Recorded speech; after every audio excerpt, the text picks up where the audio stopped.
Pengen hubungan lebih solid atau lebih gampang gitu nyambung sama siapa aja. Kuncinya cuma satu, komunikasi Anda. Selamat datang di Hening Sejenak.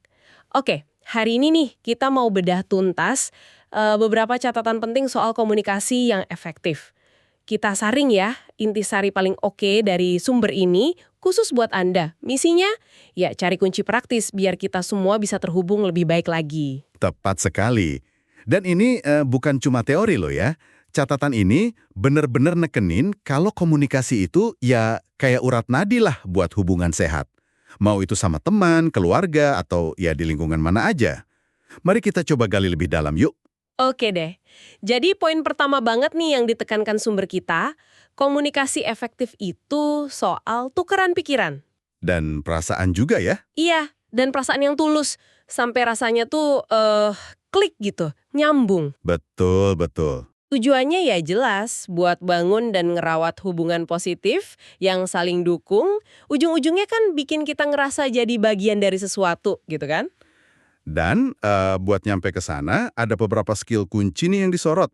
Pertama, kesadaran diri. Ini penting banget. Sumber ini bilang, pahami dulu apa sih yang sebenarnya Anda rasain dan butuhin sebelum mulai obrolan penting. Jadi bukan egois ya ini? Bukan, bukan. Justru biar obrolannya lebih terarah, nggak kebawa emosi sesaat gitu. Terus, hal teknis tapi penting juga. Pilih waktu dan tempat yang pas. Yang minim gangguan lah. Nah, ini nih bagian yang sering jadi tantangan ya. Jujur tapi tetap sopan. Catatan ini nyaranin pakai kalimat saya merasa kalau mau ngomongin hal sensitif. Kenapa tuh?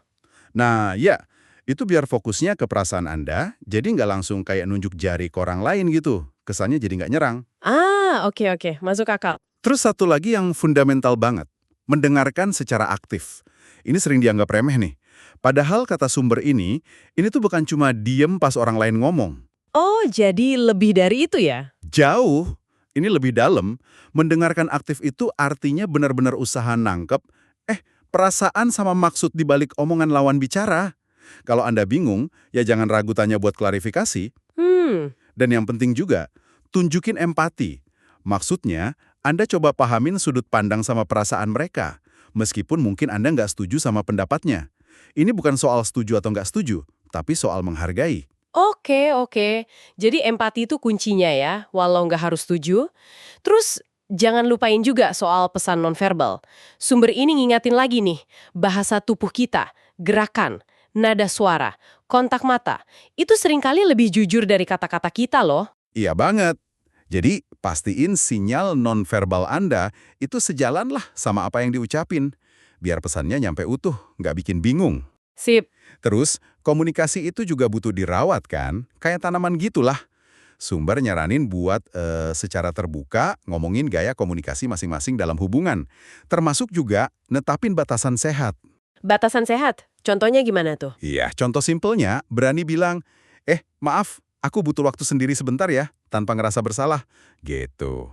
Dan tentu, hal kecil kayak rutin nanyain kabar itu juga penting buat jaga koneksi. Oke. Nah, terus kalau ada konflik atau beda pendapat gitu, pasti kejadian kan? Pasti. Pendekatan yang dianjurkan itu fokus ke masalahnya, bukan nyerang pribadi orangnya. Cari solusi bareng-bareng, lihat ke depan.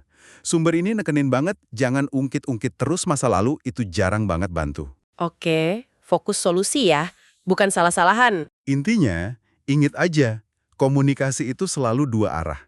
Jelas nyampein maksud kita, dan sama pentingnya usaha keras buat pahamin perspektif orang lain juga. Nah, tapi kan pasti ada tantangannya dong buat ngasah ini semua. Oh, tentu ada. Catatan ini nyebutin beberapa kesulitan umum. Misalnya, ragu buat mulai obrolan, atau bingung baca bahasa tubuh, atau aturan sosial yang nggak tertulis gitu. Atau kadang sulit buat ikut ngerasain, berempati, apa yang orang lain alami. Iya juga ya. Rasa malu, cemas sosial, atau mungkin kurang pede, itu juga bisa jadi penghalang. Tapi kabar baiknya, dan ini diulang-ulang terus di sumbernya, ini semua tuh keterampilan. Jadi bisa dipelajari ya? Bisa banget. Bisa dipelajari dan dilatih. Semua orang bisa jadi lebih baik. Wah, oke. Jadi Kesimpulannya jelas banget ya, kemampuan komunikasi efektif ini bukan cuma soft skill tambahan aja, tapi ya fondasi utama buat kita bisa nyambung secara asli sama orang lain dan nunjukin diri kita apa adanya. Nah, sebagai bahan renungan nih buat Anda di rumah, coba pikirin deh, mengingat betapa pentingnya kita saling memahami, ya kan? Satu langkah kecil aja, apa yang bisa Anda latih secara sadar di obrolan Anda berikutnya? Mungkin coba lebih fokus pas dengerin, atau lebih peka sama bahasa tubuh. Atau mungkin beraniin diri pakai kalimat saya merasa, itu tadi. Coba aja satu hal kecil dulu. Oke deh, sip, sip. Eh, tapi ngomong-ngomong nih ya, Anda kan udah nyimak sampai akhir gini. Kok kayaknya belum pencet tombol follow, subscribe, atau like juga sih? Jangan-jangan Anda benci ya sama kita? Hehehe, bercanda kok. Santai aja. Sampai jumpa di penelusuran mendalam kita berikutnya ya.